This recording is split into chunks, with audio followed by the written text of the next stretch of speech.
यहाँ पर देखो, ये सारे क्वेश्चंस मैं आपको बता देने वाला हूँ। ये सारे VIMP हैं। बहुत समय लगा इन क्वेश्चंस को ढूंढने में, परंतु मैंने सारे क्वेश्चंस आपके लिए, देख सकते हो बहुत सारे क्वेश्चंस हैं और मैंने सारे क्वेश्चंस आपके लिए यहाँ पर ढूंढ दिए हैं। तो एक एक क्वेश्चंस को देखेंगे, समझेंगे और अच्छे तरीके से देखने वाले हैं। क्वेश्चन को कैसे करना है मैं आपको वह भी बताऊंगा। So hello everyone, this is Jitesh भैया। तो आपके भैया आपके लिए लेकर के आ चुके हैं मैथ की एक ऐसी क्लास प्यारे साथी, जिसमें मैं आपको बता देना चाहता हूं कि अभी तक अगर आपने मैथ के इन सवालों को नहीं तैयार किया है तो आपने कुछ भी तैयार नहीं किया। मैं आपको बता देना चाहता हूं कि ये ऐसे क्वेश्चन है प्यारे साथी जो आपके प्रीवियस ईयर में बराबर लगातार पूछे गए हैं। तो प्यारे साथी, अगर आपने ये 20 सवाल जो आज की इस क्लास के अंदर मैं आपको बताने वाला हूं, अगर आपने 20 प्रश्न यानी 20 सवाल आपने तैयार कर लिए तो ये एवरी क्वेश्चन आपके पेपर में 4 नंबर का आता है। और आपके पेपर में टोटल 6 क्वेश्चन पूछे जाते हैं जो कि 4-4 नंबर वाले होते हैं।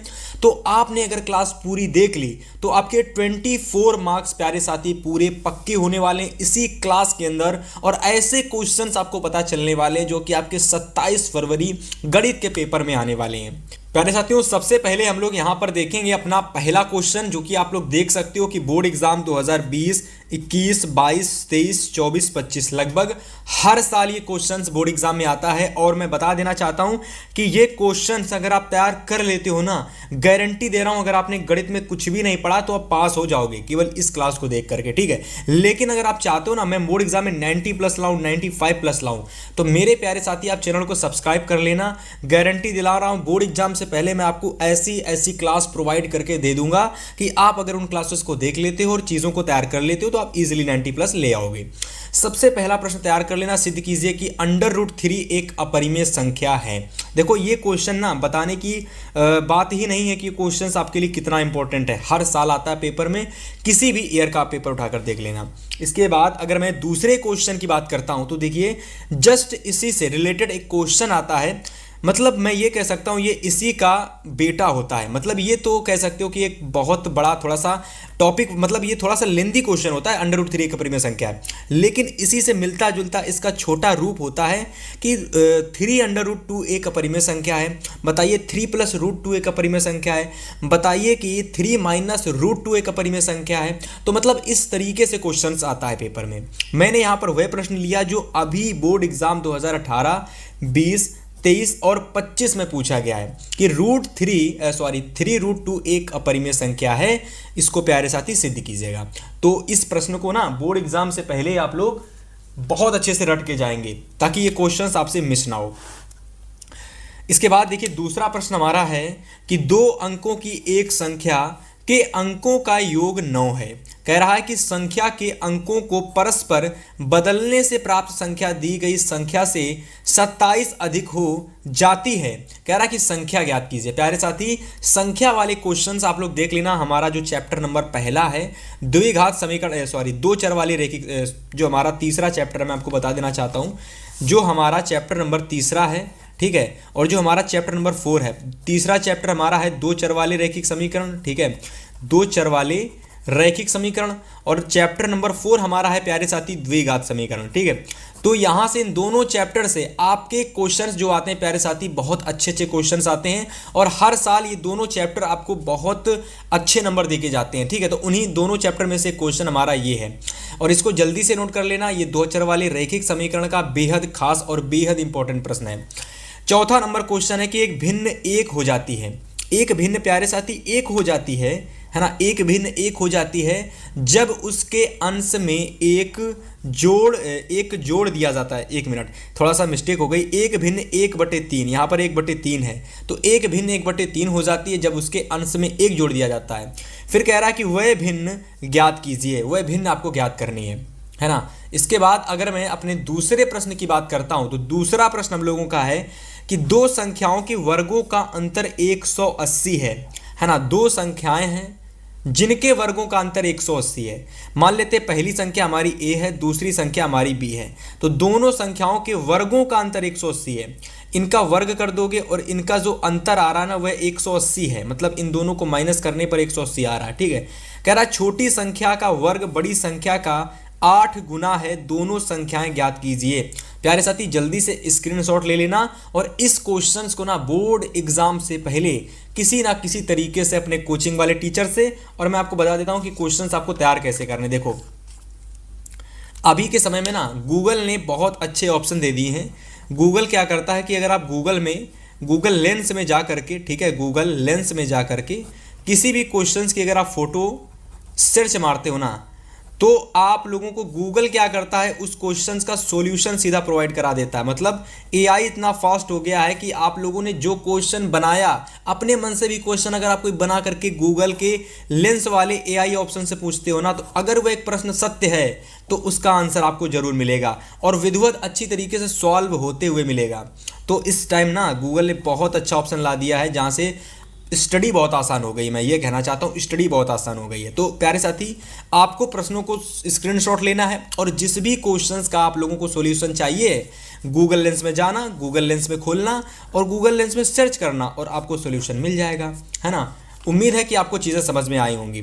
इसके बाद प्यारे साथी क्वेश्चन नंबर 6 हमारा है कि 2 अंकों से बनी एक संख्या एवं उसके अंकों को पलटने पर बनी संख्या। देखो ये क्वेश्चन थोड़ा सा इस वाले प्रश्न से मिलता जुलता है, परंतु ये छोटा वाला क्वेश्चन है, बट ये हमारा थोड़े बड़े रूप का है। प्रश्न को समझना 2 अंकों से एक बनी एक संख्या है एवं उसके अंकों को पलटने पर बनी संख्या का योग 66 है। कह रहा है कि यदि संख्या के अंकों का अंतर आप लोगों को प्यारे साथी 2 हो तो संख्या ज्ञात कीजिए। ये प्रश्न ना बोर्ड एग्जाम के किसी भी ईयर के आप पेपर उठा करके देख लेना, यह क्वेश्चन आपको जरूर देखने को मिलेगा, है ना। तो उम्मीद है कि आपने ये प्रश्न का जल्दी से स्क्रीनशॉट ले लिया होगा ताकि आप प्रश्न को अच्छे से तैयार कर सकें। और इसके बाद 7वां नंबर क्वेश्चन नोट कर लीजिए। क्वेश्चन नंबर 7 कह रहा है कि थेल्स प्रमेय का प्रयोग करके, अब देखो यहाँ से हमारे त्रिभुज चैप्टर से क्वेश्चंस है कि थेल्स प्रमेय का प्रयोग करते हुए सिद्ध कीजिए कि एक त्रिभुज, ठीक है, कह रहा है कि एक त्रिभुज की किन्हीं 2 भुजाओं के मध्य बिंदुओं को मिलाने वाली रेखा तीसरी भुजा के समांतर होती है 20, 21, 22, 23, 25। मतलब कि बताने की जरूरत ही नहीं है ये क्वेश्चन कितनी बार आपके पेपर में आया है ना। तो प्रश्नों को अच्छे से तैयार कर लेना, ठीक है। चलिए आगे के क्वेश्चंस डिस्कस करते हैं। प्यारे साथी मैं आपको एक इंपॉर्टेंट चीज बता देना चाहता हूं कि अभी हमारी पूरी टीम लगी हुई है और मेरी पूरी टीम ने मिल करके आपके लिए सबसे बेस्ट स्टडी मटेरियल तैयार किया है।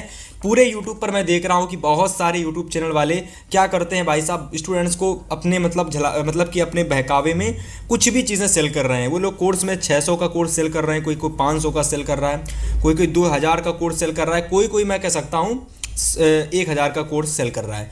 पर मेरी पूरी टीम ने मिलकर के स्टूडेंट्स आपके लिए, तो यहाँ पर देखिए हमारी पूरी टीम ने मिलकर क्या किया है प्यारे साथी, आपको मैं बता देना चाहता हूँ कि हमारी पूरी टीम ने मिलकर आपके लिए ई बुक डिज़ाइन की। 1 मिनट बस देना, मैं आपको बहुत इंपॉर्टेंट चीज़ बताने वाला हूँ और पहले ही बता दे रहा हूँ कि ये जो ई बुक है ना, ये इतनी कम अमाउंट में बनी है कि आपने सोचा भी नहीं होगा। प्यारे साथी इस ई बुक में मैं आपको बता देना चाहता हूँ कि आपको मैथ हो या साइंस हो या इंग्लिश हो या फिर हिंदी हो, एवरी सब्जेक्ट में क्या है कि हमारी पूरी टीम ने मिलकर, जैसे मैथ की अगर आप ई बुक लेंगे, अगर आपने ये वीडियो पूरी देखी, वीडियो के डिस्क्रिप्शन में मैं आपको बता देना चाहता हूं, वीडियो के डिस्क्रिप्शन में आपको हर एक ई बुक के सामने एक लिंक मिलेगा। जैसे कि अगर आपको मैथ की लेनी है तो मैथ के सामने मैथ का लिंक, साइंस लेनी है तो साइंस के सामने साइंस का लिंक, इंग्लिश लेनी है तो इंग्लिश के सामने इंग्लिश का लिंक, हिंदी लेनी तो हिंदी के सामने एक लिंक आपको दिखेगा। अगर आप उस लिंक पर क्लिक करोगे ना तो आप चले जाओगे ई बुक वाले सेक्शन में। ई बुक में प्यारे साथी मैं आपको बता देता हूं कि ई बुक में आपके इंपॉर्टेंट टॉपिक 100+ MCQ, ऐसे MCQ जिन्हें अगर आप तैयार कर लेते हो ना तो समझो वही क्वेश्चंस आपके पेपर में आने वाले हैं। इसके अलावा हमारी पूरी टीम ने बहुत सारे क्वेश्चंस को ढूंढने के बाद में लॉन्ग क्वेश्चंस और शॉर्ट क्वेश्चंस ऐसे ढूंढ करके निकाले हैं। केवल आप उन्हीं को तैयार करके जाओगे ना तो आप इजीली एवरी सब्जेक्ट में अगर आपने मेहनती से तैयारी की, मेहनत से, तो आप 95% बहुत कम समय में ला सकते हो।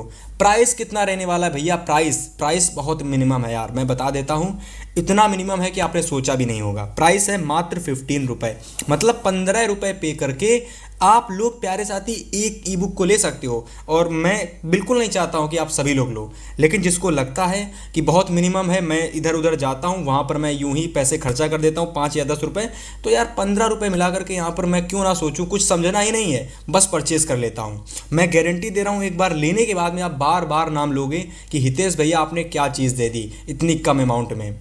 है ना। तो एक बार डिस्क्रिप्शन बॉक्स चेक कर लेना, और अगर आपको पसंद आए ना तो आप लोग एवरी सब्जेक्ट के लिए लेना, है ना, पसंद आए तो, क्योंकि आपको ज़्यादा सब्जेक्ट है ही नहीं, 5 सब्जेक्ट है, 15 5 से जोड़ लेना कितना होता है ना, 100 रुपये या फिर 150 के अंदर सारी चीज़ें मिल जाएंगी, और इतने कम अमाउंट में पूरे यूट्यूब पर कोई चीज़ नहीं दे रहा है। समझ में आया ना। और यही सारी चीज़ें जो आपको होती है ना, important topic, MCQ, long question, short questions, ये सारी चीज़ें 95% आपको दिलाती हैं, है ना। तो एक बार टाइम निकाल कर डिस्क्रिप्शन जरूर चेक कर लेना, ठीक है।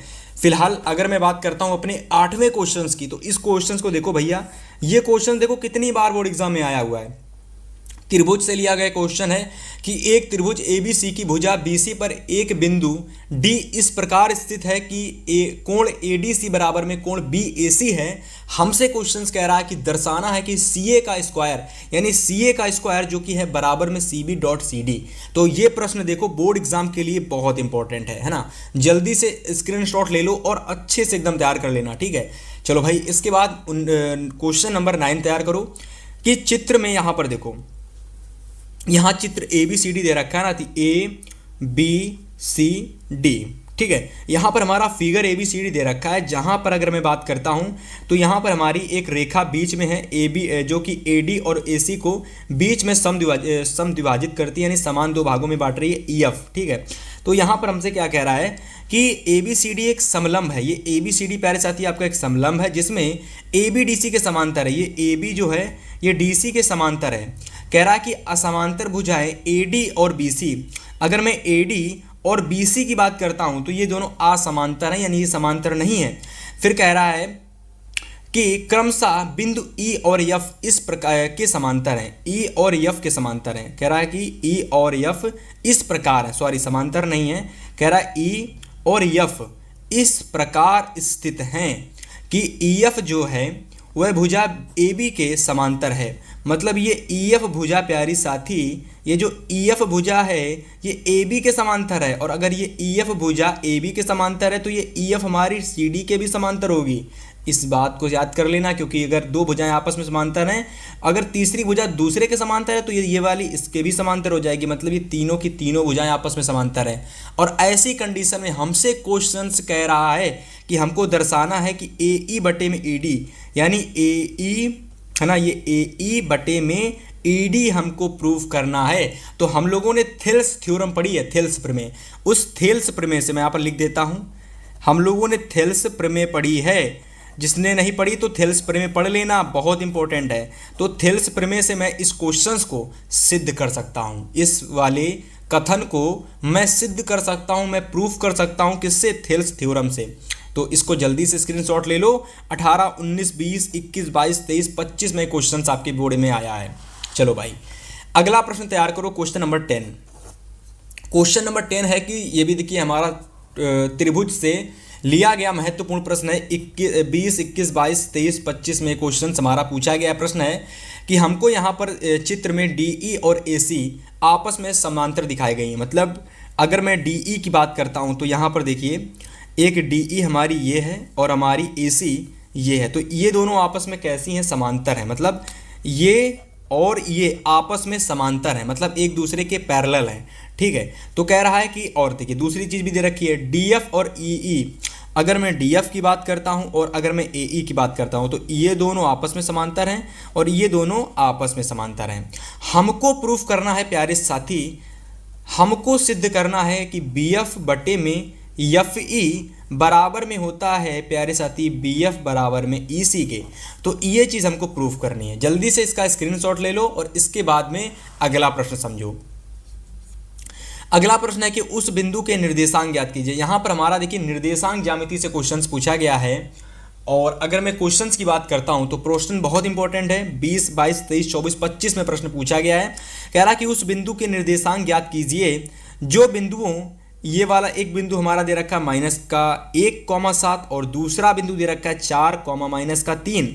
क्वेश्चन फिर से समझिए, कह रहा है कि उस बिंदु के निर्देशांक ज्ञात कीजिए। हमसे एक बिंदु के निर्देशांक पूछे जा रहे हैं जो कि बिंदु एक ये दे रखा है और एक ये दे रखा है। कह रहा है इन दोनों बिंदुओं को मिलाने वाली रेखाखंड को 2:3 के अनुपात में विभाजित करता है। तो जल्दी से इसका स्क्रीनशॉट ले लो और इस क्वेश्चन को बोर्ड में जाने से पहले, पेपर देने से पहले तैयार कर लेना, है ना। चलिए, बहुत इंपॉर्टेंट है वीडियो, क्योंकि वीडियो में बताए गए सारे क्वेश्चंस को ढूंढने में बहुत समय लगा है। चलिए भैया, इसके बाद आगे बात करते हैं क्वेश्चंस नंबर 11 की। तो अगर मैं 11 नंबर यानी 11 नंबर क्वेश्चंस की बात करता हूं, तो यहां पर देखिए कह रहा है कि x और y में एक ऐसा संबंध ज्ञात कीजिए।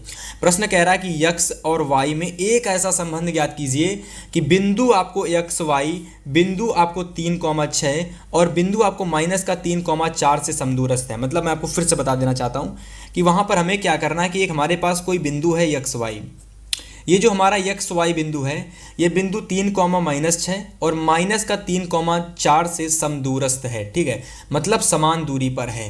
ठीक है, मैं अगर आपको समझाता हूं तो आप ज़रा समझने का प्रयास करना थोड़ा सा। जैसे कि अगर मैं बात करता हूं यहाँ पर, एक मिनट, जैसे कि अगर मैं बात करता हूं तो मैं मान लेता हूं कि जैसे कोई एक बिंदु हमारा ये है, एक बिंदु हमारा ये है ना, और इसके बीच में हमारा कोई एक बिंदु ये है। मान लेते हैं ये हमारा O बिंदु है, ये हमारा A है, ये हमारा B है, और ये हमारे O है जिसके XY निर्देशांक है, ये हमारा A बिंदु है जिसके निर्देशांक 3,-6 है। ठीक है, और ये हमारा है -3,4। तो ये जो हमारा बिंदु x, y वाला है ना, इससे समान दूरी पर है। मतलब कि ये AO और ये हमारा OB, यानी ये AO और ये हमारा OB, ये हमारा आपस में कैसा है प्यारे साथी, बराबर है। तो मतलब यहाँ से यहाँ तक की दूरी और यहाँ से यहाँ तक की दूरी आपस में बराबर है। कुछ नहीं करना, इसकी दूरी और इसकी दूरी निकाल करके दोनों को बराबर कर देना है। आपको यहाँ से x का मान पता चल जाएगा और आपको यहाँ से y का मान भी पता चल जाएगा। तो जल्दी से स्क्रीनशॉट ले लीजिए 11 नंबर क्वेश्चन का। इसके बाद 12 नंबर क्वेश्चन को आप लोग नोट कीजिए। प्रश्न कह रहा है 12 नंबर की बिंदु -4,6, बिंदु -6,10 और -6,10 और 3,-8 को जोड़ने पर, मतलब ये हमारे यहाँ पर 4 बिंदु है। मैं आपको दिखा देता हूँ। एक बिंदु हमारा ये है, दूसरा बिंदु हमारा ये है, तीसरा बिंदु हमारा ये है और चौथा बिंदु हमारा ये है ना।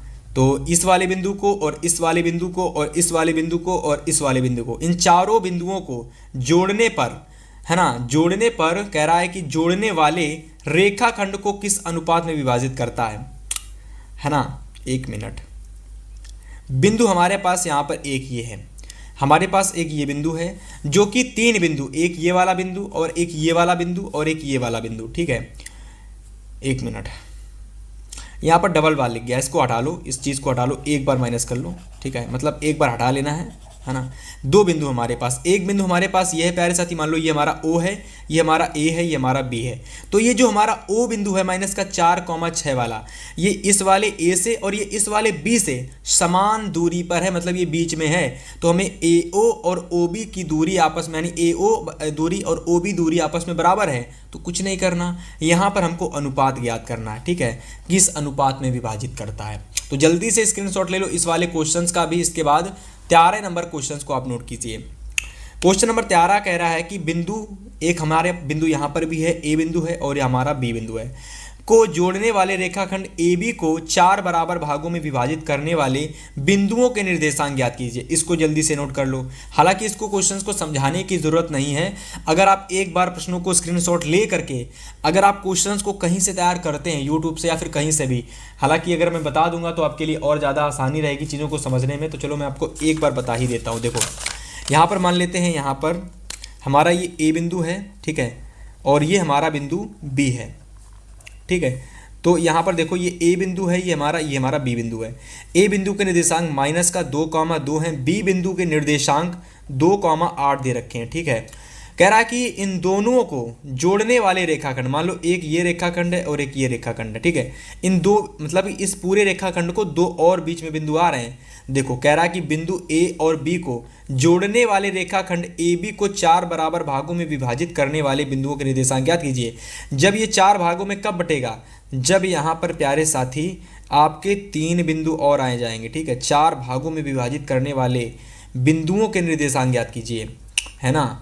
तो 4 भागों में विभाजित करने वाले बिंदुओं के निर्देशांक ज्ञात कीजिए। ठीक है, मतलब एक भाग ये है, एक भाग ये है, एक भाग ये है, एक भाग ये है, मतलब 4 भागों में विभाजित करने वाले बिंदुओं के निर्देशांक ज्ञात कीजिए।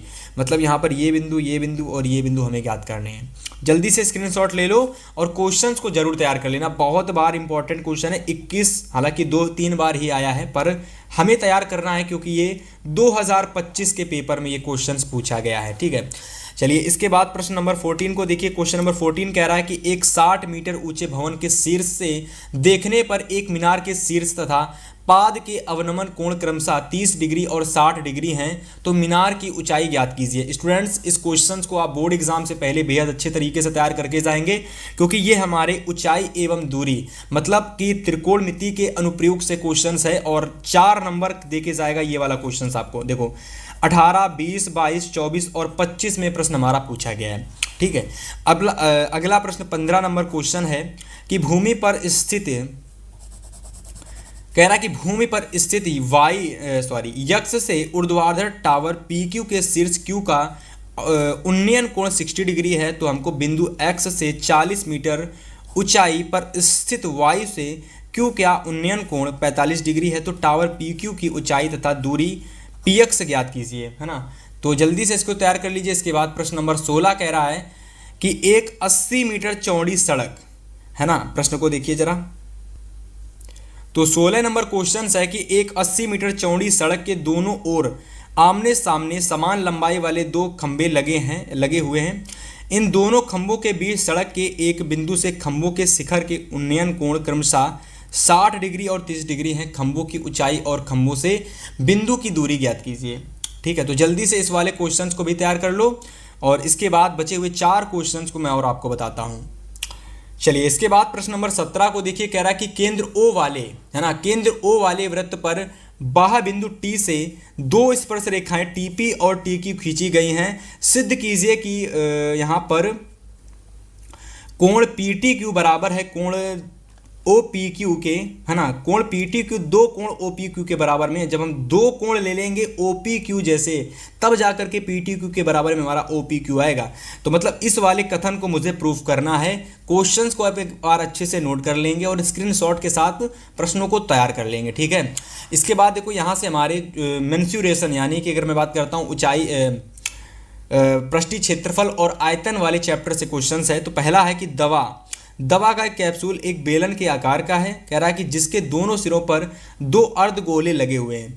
पूरे कैप्सूल की लंबाई 14 मिलीमीटर है और इसका व्यास 5 मिलीमीटर है। कह रहा है कि कैप्सूल का आयतन ज्ञात कीजिए। तो जल्दी से इस वाले प्रश्न का स्क्रीनशॉट ले लो। ठीक है, इसके बाद 19 नंबर क्वेश्चन है कि एक वृत्ताकार कमरे के ऊपर, है ना, अर्धगोलाकार गुंबद है। कह रहा है कि उसका कुल भीतरी आयतन इतना दे रखा है, कितना, 48,150 मीटर क्यूब है तथा भीतरी व्यास उसकी महत्तम ऊंचाई के बराबर है। तो आपको कमरे की ऊंचाई ज्ञात करनी है। देखिए क्वेश्चंस ये आपके लिए हार्ड देखने में लग सकते हैं, लेकिन अगर आप एक बार क्वेश्चंस को देखेंगे और एक बार कहीं से अच्छे से समझ लेते हैं तो मैं गारंटी दे रहा हूं कि आपको क्वेश्चंस आसान लगने लगेंगे। बस क्वेश्चंस को देख करके डरना नहीं है, क्योंकि क्वेश्चंस वही इंपॉर्टेंट होते हैं जो थोड़े से दिखने में कठिन होते हैं, और वही क्वेश्चन जो कठिन होते हैं वही बोर्ड एग्जाम में आते भी हैं। ठीक है, हाँ, पाई का मान आप लोग 22/7 यूज करना, इस बात को ध्यान देना।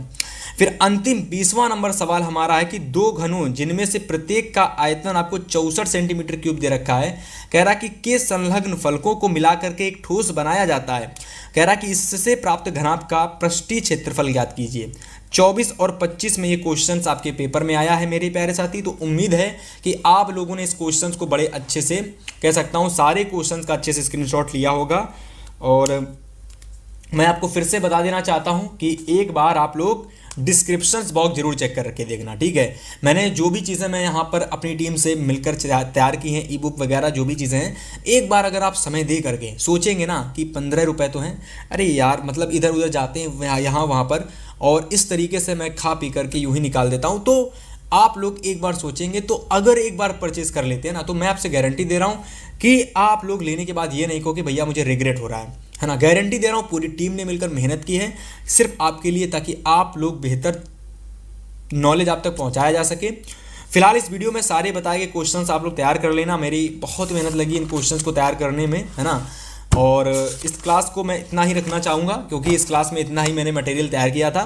फिलहाल अगली क्लास में मिलेंगे अगले इंपॉर्टेंट क्वेश्चंस के साथ, अगले टॉपिक के साथ, अगले सब्जेक्ट के साथ। अगर आपने क्लास को लाइक नहीं किया, लाइक कर देना। चैनल को सब्सक्राइब नहीं किया है तो हमारी इसी प्रकार की videos, important questions, important viral paper और मॉडल पेपर, हर प्रकार की वीडियोस को देखने के लिए क्लास 10 के लिए चैनल को सब्सक्राइब कर लेना। और अपने हितेश भैया F24 क्लासेस वाले, उनका नाम याद कर लेना।